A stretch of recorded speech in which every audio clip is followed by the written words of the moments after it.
Agora vamos começar as nossas questões de interpretação de texto. Eu quero que você utilize aqui as ferramentas que você aprendeu até agora. Então, por exemplo, se você vai fazer uma análise morfológica, lembra? Sujeito, o que era o substantivo, o que era o artigo, o que era o verbo, o que era o pronome, o adjetivo, tá bom? Você vai trabalhar com tudo isso, a interjeição, se for o caso, tudo aquilo que você aprendeu.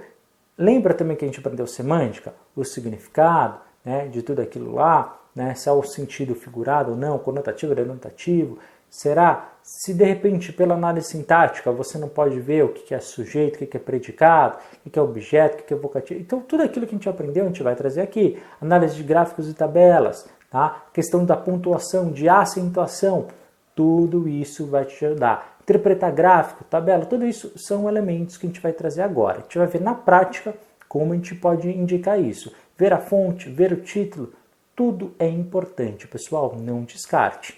E agora é a hora de colocar em prática e vamos ver como. Bom, primeira questão hoje do dia. Vamos ler aqui o nosso texto e também a nossa pergunta. Vamos começar pela pergunta. Considerando-se as diferenças entre jogo e esporte expostas no texto, um campeonato municipal de xadrez é um evento classificável como? Bom, ele vai falar então o texto sobre uma competição de xadrez, ele já deu isso no anunciado, a gente não precisa ler. E também falando que vai ter uma diferença, ele vai comparar duas coisas. Uma coisa chamada jogo e outra coisa chamada esporte. E é segundo o texto, não é a sua opinião, hein? E ele quer saber, né? Como é que esse evento aí é classificável, né? Como é que a gente pode classificar, né, o evento de xadrez? O evento de xadrez, segundo o texto, ele é um esporte ou é um jogo? Não sei, não li o texto, então vamos ler o texto. O jogo é definido como uma atividade de caráter lúdico com normas livremente estabelecidas pelos participantes, tá bom? E o esporte? O esporte, por sua vez, tem regras pré-estabelecidas pelas diferentes instituições que regem cada modalidade esportiva. Na maior parte das vezes, o esporte requer esforço físico dos participantes, mas isso não é regra. E aí, ó, mas isso não é regra. Então vamos lá, o seu texto ele é pequeno, mas ele coloca duas diferenças, né? O que é jogo e o que é esporte. O que é jogo, pessoal? O que você entendeu? Use os elementos que você aprendeu até aqui, né? Com calma. Teor, tenho dúvida, leia o texto de novo, aplique tudo aquilo que a gente estudou, tá? Bom, não tem título, leitor, só tem a fonte, o título é da nova escola. É um texto explicando algo. Bom, o jogo tem uma atividade lúdica e as normas elas são livremente estabelecidas pelos participantes. Você já jogou xadrez? Já? Você faz a sua própria regra ou tem regras já pré-definidas? Pô, Heitor, tem regras pré-definidas, tá? É uma coisa lúdica para brincadeira ou é uma coisa séria? Você sabe, né? Mas o xadrez ele tem competição, né? E tudo mais, tem premiações altíssimas. E aí, pessoal, segundo o texto, é um jogo ou é um esporte? E aí, pessoal, fica claro que é um esporte, tá bom? Pessoal, não marque as outras alternativas, porque ele está perguntando, olha, se é um jogo ou se é um esporte. Modalidade esportiva não poderia ser, tá? Porque ele fala se é um jogo ou um esporte, só compara os dois. Então a C foi viajar. E a D é uma atividade lúdica. Não, ele fala que o jogo é uma atividade lúdica, tá? Então você ficaria pelas alternativas A e B. E aí você tem que interpretar. Interpretar, por quê? Porque ele fala que o esporte tem regras, e o xadrez tem regras que o mundo inteiro conhece. Tanto é que às vezes tem competições de pessoas de países diferentes, e elas, cada uma sabe das regras, mesmo que não saiba a língua uma das outras, tá bom? Portanto, a alternativa não pode ser. Heitor, eu marquei o jogo porque não tem esforço físico, mas você leu até o final, o que eu disse? Às vezes a resposta está na última linha, não é verdade? Olha isso, o esporte requer esforço físico dos participantes, mas isto não é regra, então você não pode colocar isso como regra. Simples assim.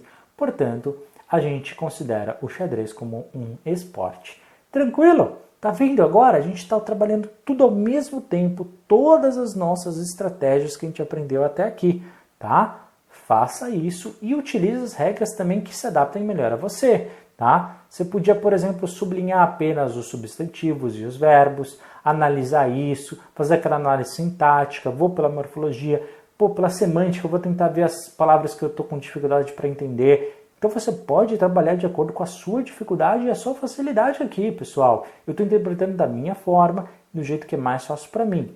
E tentando abordar o máximo possível tudo aquilo que a gente aprendeu, tá bom? Próxima pergunta. Existe uma indústria... Vamos antes ler a questão? Vamos lá? O crescimento no número de academias no Brasil é decorrente do... Então o que ele fala nessas duas linhas? Que está aumentando o número de academias. Ele quer saber o porquê, segundo o texto. Tá bom? Vamos ler. Existe uma indústria que comercializa o fitness. O Brasil é o segundo maior mercado de academias do mundo, com um número maior de 23 mil unidades registradas nesse ano, de 2019, na Associação Brasileira de Academias, ficando atrás somente dos Estados Unidos. Esse é um mercado próspero e lucrativo, alimentado pelo compartilhamento das rotinas relativas à prática de exercício e alimentação saudável. Ele quer saber por que está aumentando. A resposta, pessoal, só está no final de novo, nas últimas 3 linhas. Por quê? No começo, ele só coloca o fato, que realmente o Brasil ele tem uma grande área de fitness. Depois, ele fala qual é o tamanho disso, certo? Das 23 mil unidades e quem é que está documentando isso, que é a Academia Brasileira de Academias. Legal. E depois, inclusive, fala que os Estados Unidos está à frente. Por fim, ele está falando o quê? Ele vai falar o porquê. Esse é um mercado próspero e lucrativo, por quê? E aí ele vai falar. Alimentado, presta atenção, alimentado pelo compartilhamento das rotinas relativas à prática de exercício, ou seja, que tem muita gente fazendo exercício, e também porque o pessoal está com uma alimentação mais saudável ali, principalmente divulgando ali nas redes sociais, por esses duas questões.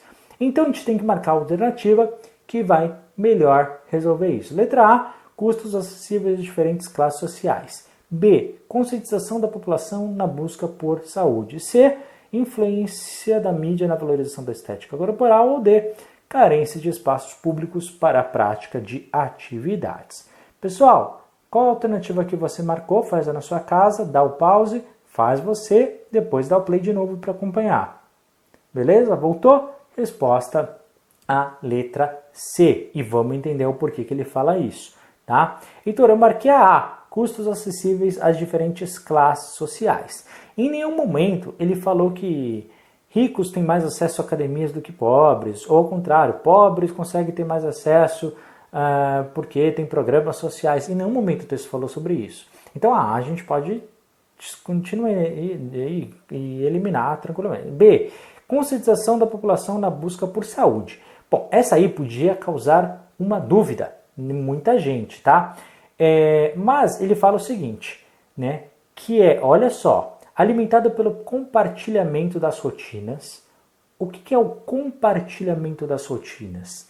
É quando você está nas redes sociais compartilhando aquilo que você faz. É a famosa foto de academia, tá bom? Então, essas fotos que a galera tira no espelho e que o pessoal fala, treino feito por hoje, sabe aquela coisa que você já deve ter visto? Tá? E a segunda coisa, e a alimentação saudável através das redes sociais. Ou seja, de novo, ele aborda pela segunda vez, nas duas ele fala, a questão de não é só ter alimentação saudável, mas é mostrar para os outros, tá, que está tendo uma alimentação saudável. O que eu quero dizer com isso? Que o pessoal está acessando mais a academia, pessoal, não é para ter uma alimentação saudável, e sim para mostrar para os outros que está tendo. Olha só, olha a grande diferença. Reparou? Nas duas vezes ele falou sobre isso. Então, ao invés da B, a gente vai marcar C, tá? Influência na mídia na valorização da estética corporal, entendeu? Principalmente, olha, ele até coloca as duas últimas palavras do texto para você não esquecer. Redes sociais, tá? E a D, carência de espaços públicos para a prática de atividade. Não, a D não, Ele não falou, olha, tá faltando espaço, mas pelo contrário, fala que tá abrindo um monte de academia aí pelo Brasil. Beleza? Então a D a gente descarta, ficando mesmo com a alternativa C de casa. Próxima questão, texto verbal e não verbal, aparece ali uma imagem e aparece um texto escrito embaixo. Antes de analisar, vamos ler a pergunta. O cartaz da campanha de vacinação contra a paralisia infantil foi criado com a finalidade de... Bom, vamos pensar. Primeiro, é uma campanha. Campanha foi feita por alguém. Quem foi feito? Campanha de vacina é sempre feita pelo governo federal, tá? Por que o governo federal, a gente aprendeu em aula, na aula de propaganda, por que eles vão fazer um anúncio? Por que eles fazem uma propaganda? Ou para vender alguma coisa ou para conscientizar. Geralmente o governo faz para conscientizar alguma coisa. E por que ele vai fazer? Presta atenção. Por que um governo vai fazer uma campanha de vacinação contra a paralisia infantil? Justamente para fazer o quê? As pessoas se vacinarem, certo? Vamos conferir. E a gente nem precisou ler a imagem, né? Mas vamos ler. Tem lá o Zé Gotinha Mirim, né? Com a roupa do SUS e um óculos escuro. 4 crianças ali, né? Brincando, dançando, sei lá. Depois vem escrito, vacinação contra a paralisia infantil, 8 a 21 de junho. E tem lá escrito qual é o público, né? Crianças de 6 meses e menores de 5 anos devem ser vacinadas. Procure um posto de vacinação e leve a sua caderneta, tá bom? E é simplesmente, pessoal, simples. Por que o governo fez essa campanha? Vamos ver? Letra A, divertir o público, alvo da campanha com a imagem do Zé Gotinha. Apresentar informações relevantes para o usufruto desse direito da população. C. Dar orientações a respeito das propriedades terapêuticas da vacina contra a paralisia. E D. Amenizar nas crianças o medo de receber a injeção com a vacina. Bom, pessoal, a alternativa que melhor se encaixa é a letra B de bola, apresentar informações relevantes para o usufruto deste direito pela população. Ah, Heitor, mas as crianças na A tá falando que elas vão se divertir com o Zé Gotinha. Pera aí, presta atenção. Como resultado, algumas crianças também podem se interessar e achar ele bacana, ok? Não descarta essa questão. A D é a mesma coisa, amenizar nas crianças o medo de receber a injeção. Para algumas crianças, pode facilitar elas perderem o medo, né? Se for uma criança que não seja o Heitor, certamente não vão ter medo da vacina, né? Eu tenho até hoje. Então, assim, mas sempre tomo, atenção. E aí o que acontece, pessoal? As consequências podem ser para um ou para outro. Agora, o objetivo, o governo não sentou e falou, olha, pessoal, a gente tem que fazer uma vacinação para as pessoas perderem o medo. Ou a gente tem que fazer uma vacinação para que as pessoas gostem do Zé Gotinha. Não! O resultado, o objetivo final, qual que é? Pode ter outros, mas o principal é que as pessoas saibam que elas têm o direito à vacinação, principalmente a população específica na cidade. Tanto é que eles colocam os critérios das idades, tá? Então, presta bastante atenção.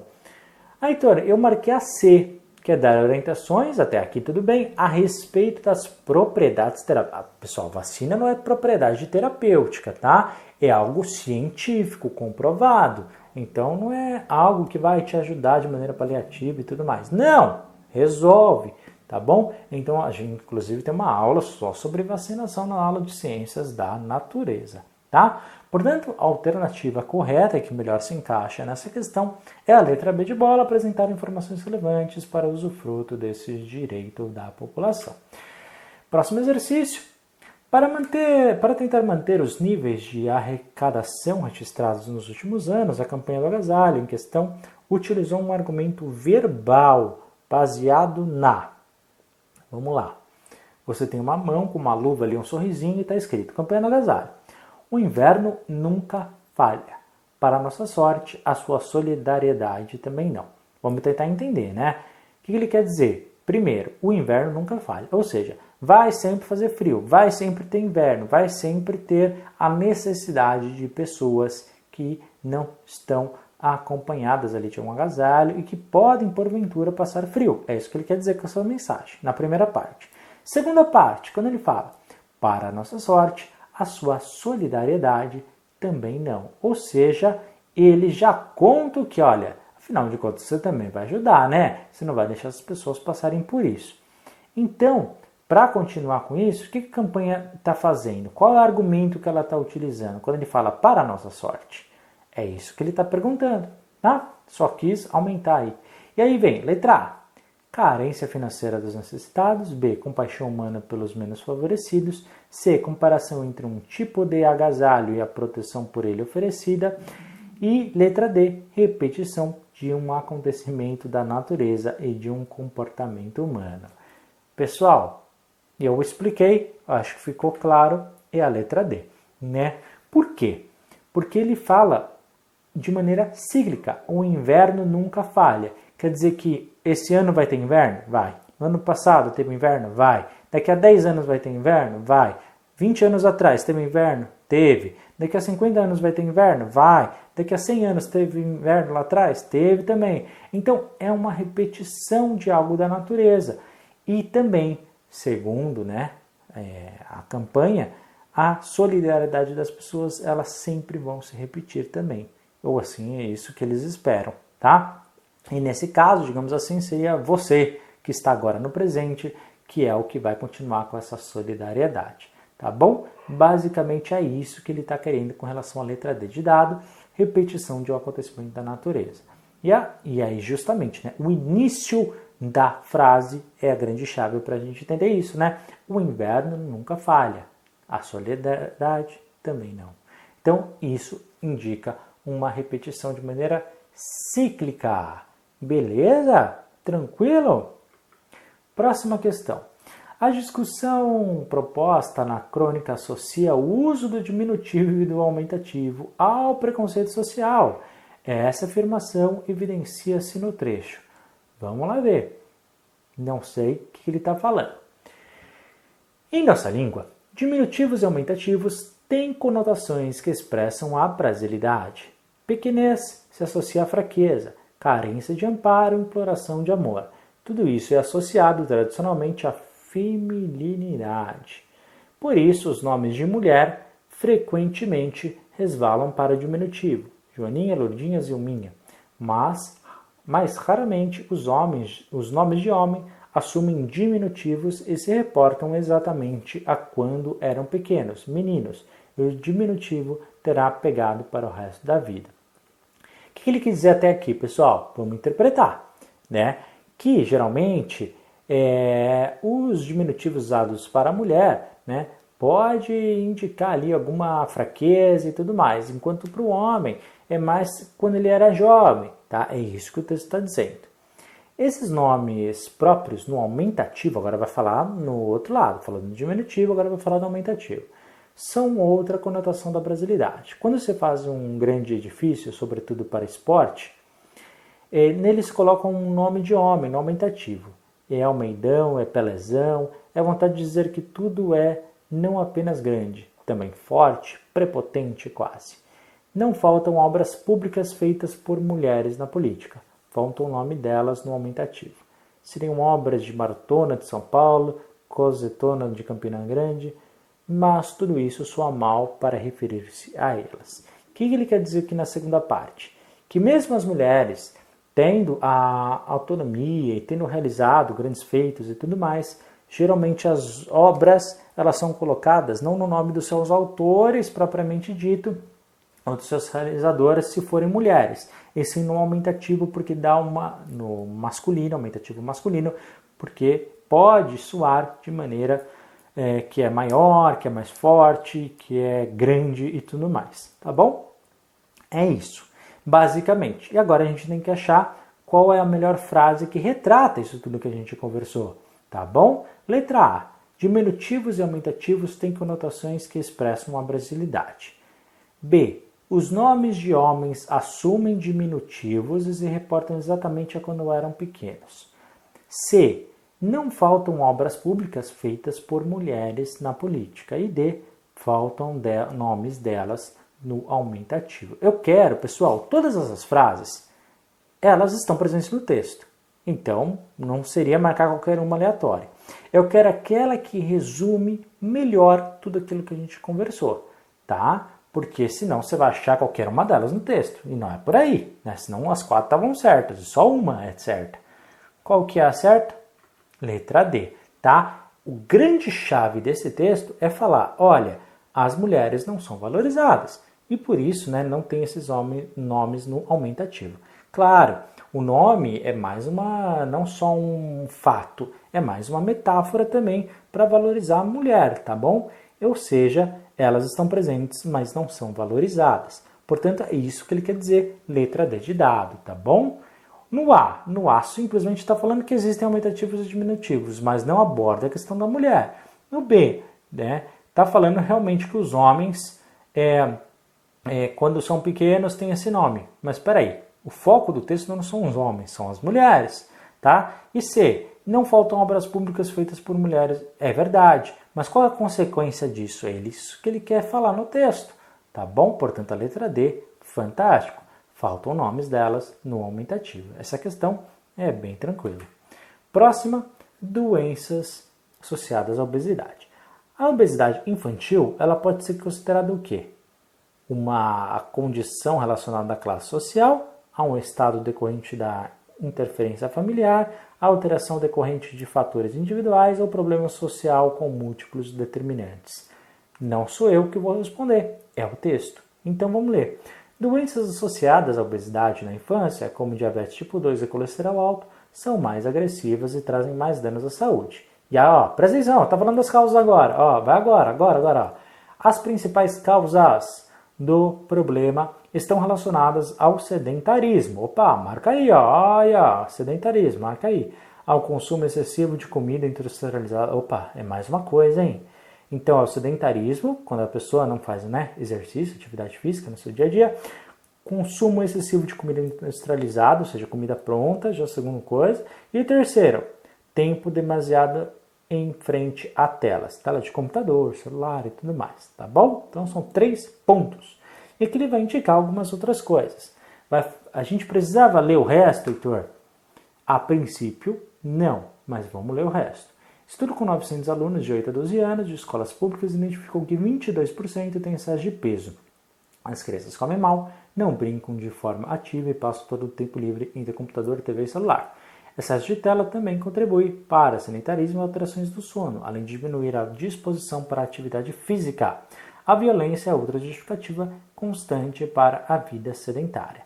A insegurança faz com que a família fique em casa, diminuindo a atividade física típica da idade. E aí, pessoal, A, B, C ou D? O que vocês acham? A obesidade é por causa da diferença social de ricos e pobres que o texto fala? Ou é decorrente de uma interferência familiar? A família não apoia esse tipo de coisa? É o que o seu texto disse? É por causa, não tenha pressa, tá? De marcar alternativa. Leia. Alteração decorrente de fatores individuais ou problema social com múltiplos determinantes?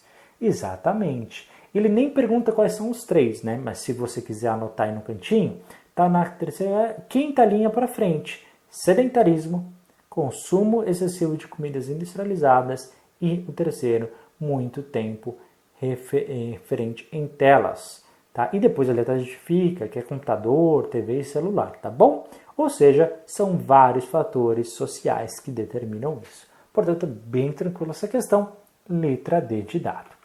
Próxima, a forma como ouvimos música mudou nos últimos 100 anos, é verdade. Conforme o texto, essas transformações aconteceram por quê? Vamos ver.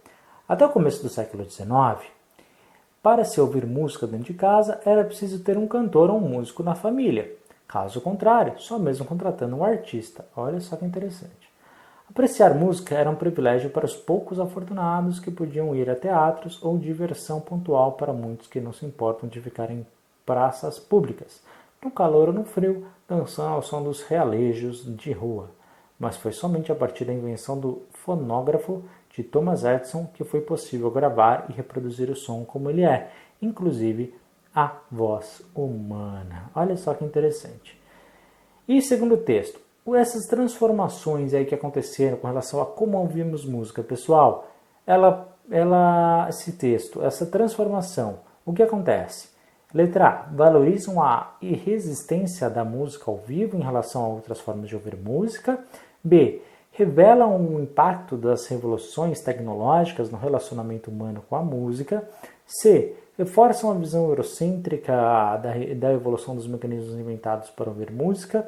Ou D, mantém o monopólio de domínios por meio de reprodução musical entre as classes dominantes. Vamos pensar um pouquinho?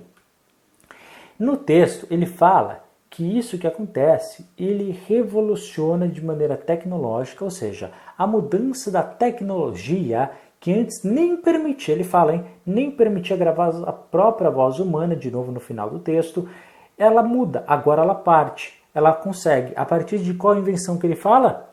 A invenção do fonógrafo, tá? Feita por quem? Thomas Edison. Portanto, pessoal, isso muda a relação do ser humano, porque agora ele consegue. Antes era um privilégio de poucos, tá? Então, por isso, a melhor alternativa é a letra B. Próximo, os meios de comunicação procuram formas específicas de se aproximar do seu público-alvo. De acordo com o texto, para cumprir esse objetivo, jornalistas de TV e rádio devem.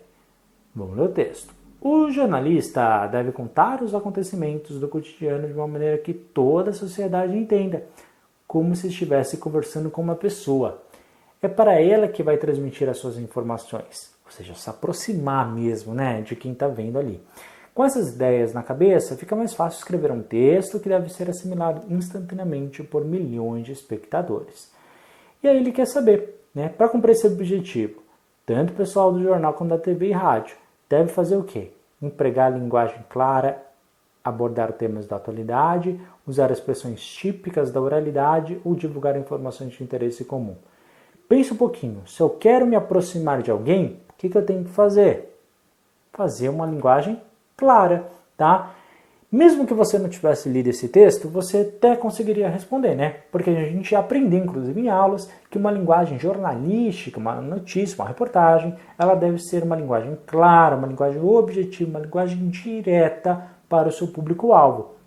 Portanto, tranquilo isso. Heitor, não pode ser marcas da oralidade? Não, aí você vai perder a formalidade que um texto jornalístico tem, tá? Só abordar temas da atualidade, você pode descaracterizar algum fato que acabou de acontecer e que seja relevante, tá? Divulgar informações de interesse comum. Pode até ser, mas se você não fizer isso de forma clara, uma linguagem simples, uma linguagem direta, você pode fazer com que esse interesse desapareça. Portanto, a melhor alternativa só pode ser a letra A de amor, empregar a linguagem clara.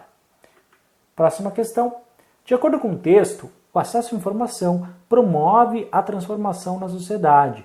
O principal elemento para a participação das pessoas nas mudanças sociais, vamos ver, com relação ao acesso de informação. Acesso à informação.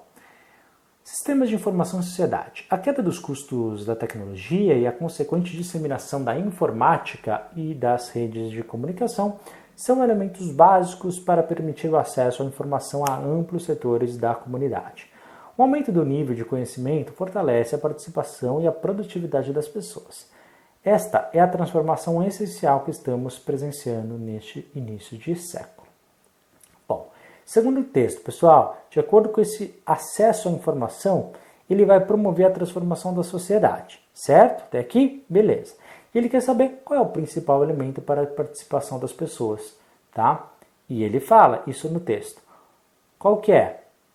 A disseminação da informática, o crescimento das redes sociais, a queda dos custos da tecnologia ou a apropriação dos novos saberes?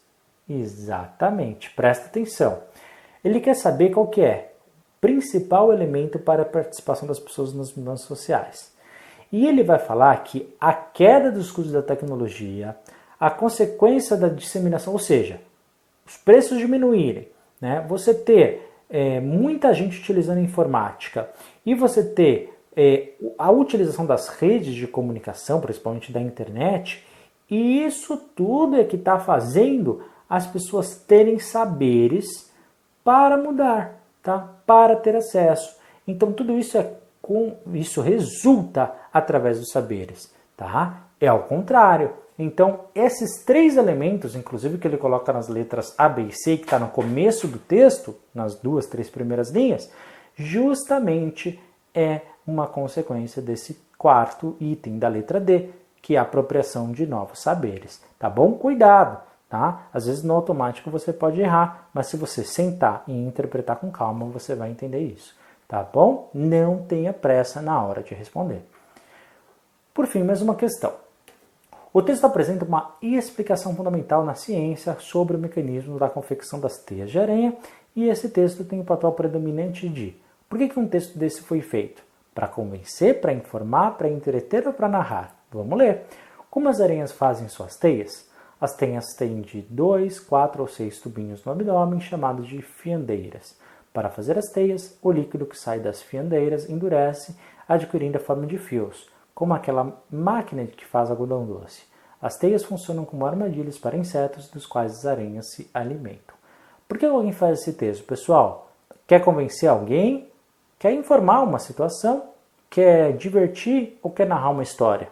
Simples, né? Simplesmente está querendo informar, né? Coloca ali alguns fatos e como que ele é feito com relação à produção. Não quer que você convença de alguma coisa, não quer te vender um produto baseado em teias de aranha, não quer que você ache divertido e não está contando uma historinha, não está narrando. Não é um texto narrativo, tá bom? Uma reportagem. Portanto, só pode ser a letra B de bola, informar.